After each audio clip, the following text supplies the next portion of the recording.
안녕하세요. 브레인이 소온입니다.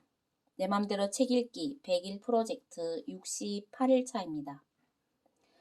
행복의 열쇠가 숨어있는 우리말의 비밀, 그 세 번째 이야기. 당신은 나쁜 사람입니까? 아주 신명나게 기분이 좋을 때 우리나라 사람들은 얼씨구 좋다 하면서 한박 웃음을 터뜨린다. 좋아도 그냥 좋은 게 아니라 얼씨구 좋다니. 그 뜻이 어떤 것이기에 예쁜들은 이렇게 흥을 냈을까? 짐작컨대 어레씨가 있으니 좋다 또는 얼이 살아나니 좋다라는 의미를 담은 말이 아닐까 한다. 얼을 찾고 얼을 살리는 것만큼 좋은 일이 어디 있겠는가? 나쁜이어서 존중과 배려가 없는 것이 나쁜 것. 좋다는 말에는 조화롭다는 의미가 담겨 있다. 서로 어긋나지 않고 잘 어우러지는 것, 어울리는 것이 좋은 것이라는 뜻일 게다. 그럼 나쁘다는 무엇이겠는가? 좋지 않은 것을 나쁘다 하지 않았겠나?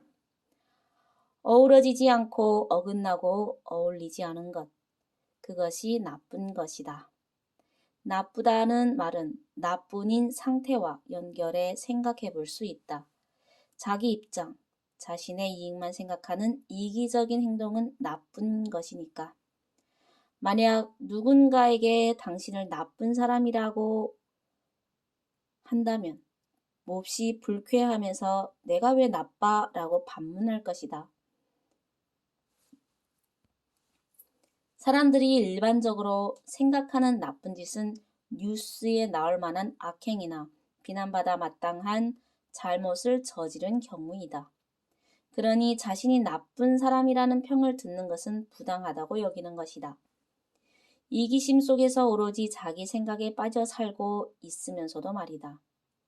남의 것을 빼앗고 고의로 다른 사람에게 고통을 주고 거짓말로 사기를 치는 사람들은 왜 그렇게 행동할까? 자기 생각만 하기 때문이다. 이 물건을 훔치면 저 사람이 얼마나 고통받을까? 내가 거짓말을 하면 이 사람이 얼마나 피해를 입을까 하는 생각은 하지 않는 것이다. 나뿐이어서 주변과 조화롭지 않은 것, 다른 사람을 배려하거나 존중하지 않고 자신의 이기심에 치우치는 것, 다른 생명과 지구 환경을 살피지 않고 자신의 편의와 이익만 앞세우는 것 등 조화로운 공존의 가치를 깨뜨리는 행위는 분명히 나쁜 것이다. 이렇게 보면 세상에서 나쁜 사람이 너무 많다. 그런데 사람들은 자기가 나쁘다고 생각하지 않는다. 자기가 나쁜 사람인 걸 모르니 바꾸려고 노력할 리도 없다. 나쁘다는 말의 뜻을 알고 나면 비로소 자신의 이기심과 무지가 보일 것이다. 나쁜 상태를 돌이키는 방법은 간단하다. 나쁘구나 생각되면 좋은 쪽을 선택하면 된다. 좋다라는 것은 자기도 좋고 다른 사람에게도 좋은 것이다. 만약 자기에게만 좋은 것이라면 사실은 나쁜 것일 가능성이 많다. 나도 좋고 남도 좋은 것, 그것이 얼씨구 좋은 것이다.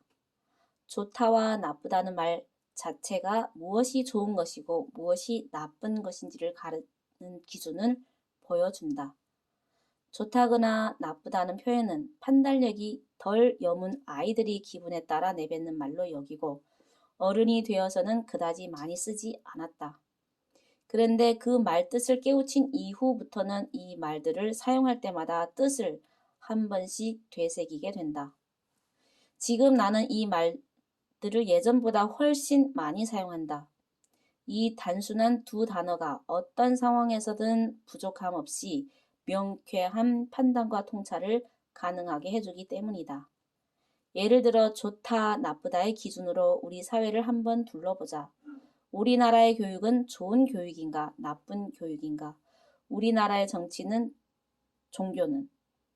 아이들을 끝없이 경쟁 속으로 몰아붙이는 교육, 사람들의 이기적인 욕망을 이용하는 정치, 자기만 옳다고 주장하는 종교, 이들을 어느 쪽으로 분류해야 할지는 명백하지 않은가. 나쁜 것이 나쁘다는 것을 알고 좋은 것이 좋은 것임을 알고 그러면 깨달은 것이다. 그 이상의 깨달음은 없다. 그 이상의 도덕 교육도 없다.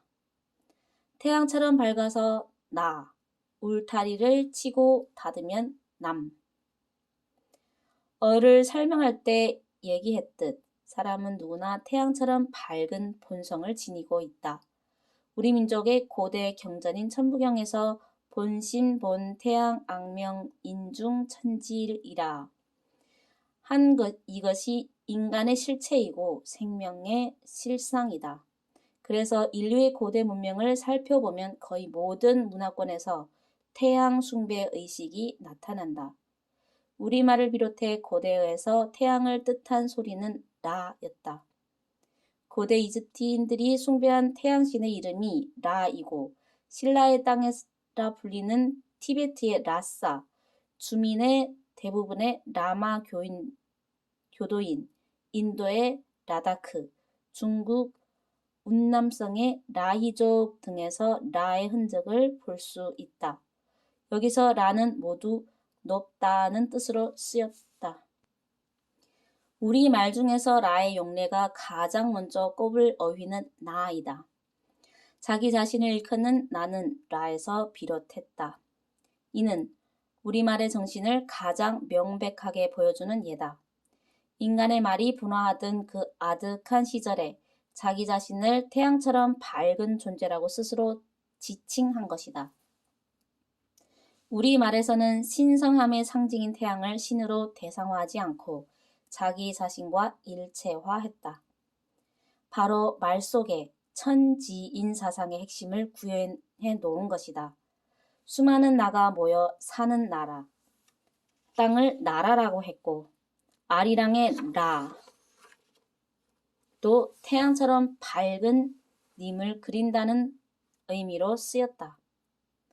이렇게 태양처럼 밝은 나일지라도 내가 주변에 울타리를 치고 스스로 닫아버리면 그 순간 주변 사람은 모두 남이 되고 만다. 남이라는 글자는 나를 미음으로 에워싼 모양이다. 나를 열어놓으면 모든 것들과 연결된 네트워크 속에서 소통이 일어나지만 이기적인 나에 갇히면 네트워크가 단절되어 남남이 되어버리는 이치를 마치 상형 문자처럼 분명하게 보여준다. 모두가 하나로 연결되어 있음을 잊고 에고의 울타리에 스스로 갇히는 사람이 얼마나 많은가. 상대방을 나무로 만들면 외롭게 고립된 모습에 글자 그대로 비추어 보인다. 현대사회를 사는 사람들의 단절감과 소외감이 어디서 비롯하는지를 나와 남이라는 글자가 고스란히 보여준다. 세상의 그 누구도 나와 아무 상관없는 남일 수가 없다. 우리 모두 어의 형제로서 연관된 관계를 회복해야 한다. 부부, 형제, 이웃, 동료 등 개인과 개인의 관계는 물론 기업과 구성원, 경영자와 노동자, 학교와 학생, 정부와 국민, 국가와 국가의 관계도 마찬가지다.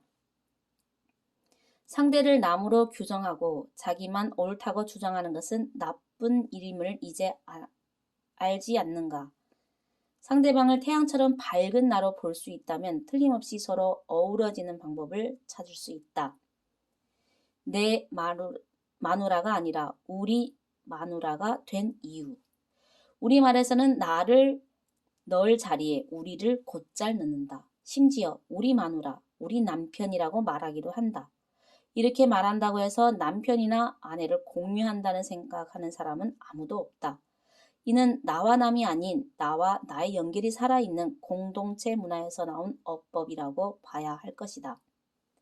그런 공동체에서 나와 나 아닌 것의 경계를 나누지 않기 때문에 내가 곧 우리이고 우리가 곧 나인 것이다. 좋다와 나쁘다, 나와 남.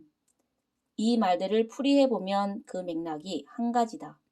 우리말이 만들어진 이치가 그렇게 되어 있기 때문이다. 해외에서 강연할 때 외국인들에게 우리말의 특성에 대해 이야기하면 그들은 한국말에 담긴 높은 철학과 한글의 과학적 체계에 경탄을 아끼지 않는다. 그런가 하면 국내 강연에서도 같은 이야기를 해도 의심스러운 표정으로 고개를 갸우뚱하며 듣는 이들이 적지 않다.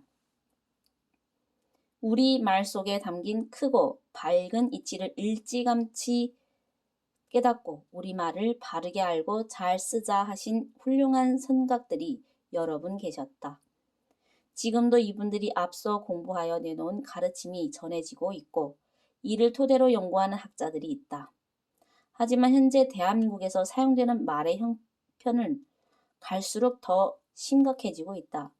말이란 인위적으로 조율할 수도 없고 그 시대에 그 말을 쓰는 사람들과 그들에 속한 사회 문화의 특성에 따라 끊임없이 변하는 것이니 억지로 돌이킬 수 없다.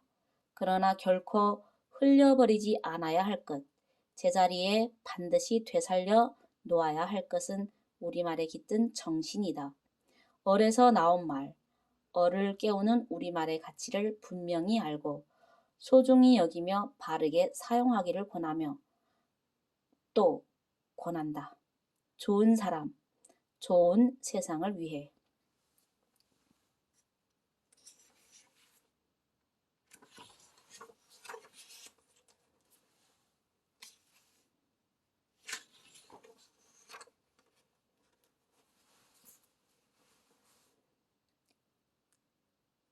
좋다는 말에는 조화롭다는 의미가 담겨 있다. 서로 어긋나지 않고 잘 어우러지는 것, 어울리는 것이 좋은 것이다. 나쁘다는 나뿐인 상태이다. 나뿐이어서 주변과 조화롭지 않은 것, 다른 사람을 배려하거나 존중하지 않고 자신의 이기심에 치우치는 것, 다른 생명과 지구 환경을 살피지 않고 자신의 편리와 이익만 앞세우는 것이 나쁜 것이다. 이상 브레인이 소온이었습니다. 감사합니다.